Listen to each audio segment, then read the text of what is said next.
दोस्तों, आज मैं बात करने जा रहा हूँ हिंदी फिल्म जगत में शहंशाह और बिग बी के नाम से प्रसिद्ध सदी के महानायक अमिताभ बच्चन की, जिन्हें हिंदी सिनेमा का सबसे बड़ा और प्रभावशाली अभिनेता माना जाता है। दोस्तों, अमिताभ बच्चन को उनके जबरदस्त एक्टिंग के लिए 4 बार नेशनल फिल्म अवार्ड दिया जा चुका है। इसके अलावा भारत सरकार ने उन्हें पद्मश्री और पद्म विभूषण से भी सम्मानित किया है।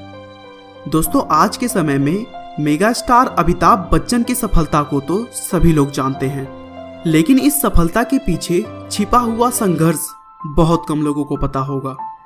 अमिताभ ने फिल्मों में आने के पहले संघर्ष किया और एक बार जब फिल्मों में उन्होंने कदम रख दिया तब फ्लॉप फिल्मों की वजह से उनका रास्ता और भी कठिन हो गया। बहुत सारे लोगों ने तो उन्हें घर वापस चले जाने की बात कही, लेकिन उन्होंने हार नहीं मानी और अपने संघर्षों को जारी रखते हुए सदी का महानायक बनकर दिखाया। तो चलिए दोस्तों, बिना आपका ज़्यादा समय लिए हम अमिताभ बच्चन के इस प्रेरणादायक सफर को शुरू से जानते हैं। अमिताभ बच्चन का जन्म 11 अक्टूबर 1942 को उत्तर प्रदेश के इलाहाबाद में हुआ था। उनके पिता का नाम हरिवंश राय बच्चन था, जो एक जाने माने कवि थे, और उनकी मां का नाम तेजी बच्चन था, जो एक समाज सेविका के तौर पर काम करती थी। दोस्तों, अमिताभ बच्चन के माता पिता ने शुरुआत में उनका नाम इनकलाब रखा था, क्योंकि स्वतंत्रता संग्राम के उस दौर में इनकलाब जिंदाबाद का नारा खूब जोरों पर था। लेकिन आगे चलकर हरिवंश राय बच्चन के करीबी दोस्त सुमित्रा नंदन पंत के कहने पर उन्होंने अपने बेटे का नाम अमिताभ कर दिया, जिसका मतलब होता है एक ऐसा प्रकाश जिसका कभी अंत ना हो। अमिताभ बच्चन की प्रारंभिक शिक्षा इलाहाबाद के सेंट मैरीज स्कूल में हुई। उसके बाद उन्होंने आगे की पढ़ाई के लिए नैनीताल के एक बहुत ही फेमस कॉलेज शेरवुड में एडमिशन ले लिया, जहां वे पढ़ाई के साथ साथ नाटकों में भी पार्टिसिपेट करते थे। नैनीताल से पढ़ाई खत्म करने के बाद वे दिल्ली के करोड़ीमल कॉलेज आए, जहां से उन्होंने अपनी ग्रेजुएशन पूरी की। ग्रेजुएशन पूरी करने के बाद उन्होंने दिल्ली में बहुत सी जगहों पर नौकरी की खोज की, लेकिन उन्हें कहीं सफलता नहीं मिली। और तभी अपने एक दोस्त के कहने पर उन्होंने ऑल इंडिया रेडियो में वॉइस नरेशन के जॉब के लिए अप्लाई किया, जहां उनके आवाज को मोटा और भद्दा बताकर उन्हें रिजेक्ट कर दिया गया। दिल्ली में हर तरफ निराशा हाथ लगने की वजह से वे अपने दोस्तों के साथ कलकत्ता चले गए, जहां पर उन्होंने अपने जीवन के करीब 5 साल बिताए और कुछ प्राइवेट कंपनियों में बहुत ही कम सैलरी पर काम किया।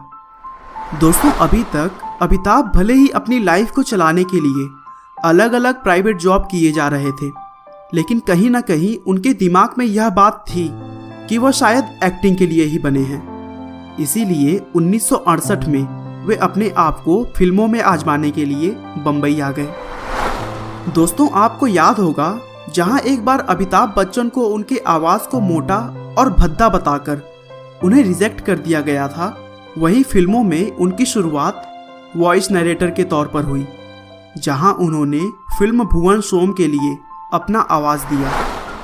आगे चलकर राजीव गांधी से दोस्ती होने की वजह से उन्हें फिल्मों में आने के लिए ज़्यादा दिक्कतों का सामना नहीं करना पड़ा और 1969 में उन्हें ए अब्बास की फिल्म सात हिंदुस्तानी में मौका मिल गया। लेकिन दुर्भाग्य से यह फिल्म बॉक्स ऑफिस पर धमाल नहीं मचा सकी और बहुत बुरी तरह फ्लॉप हो गई। लेकिन इसके बावजूद अमिताभ ने हिम्मत नहीं हारी और अपने प्रयासों को जारी रखते हुए 1970 में बॉम्बे टॉकी और 1971 में परवान मूवी में काम किया, लेकिन यह दोनों फिल्में भी सफल नहीं हो सकी।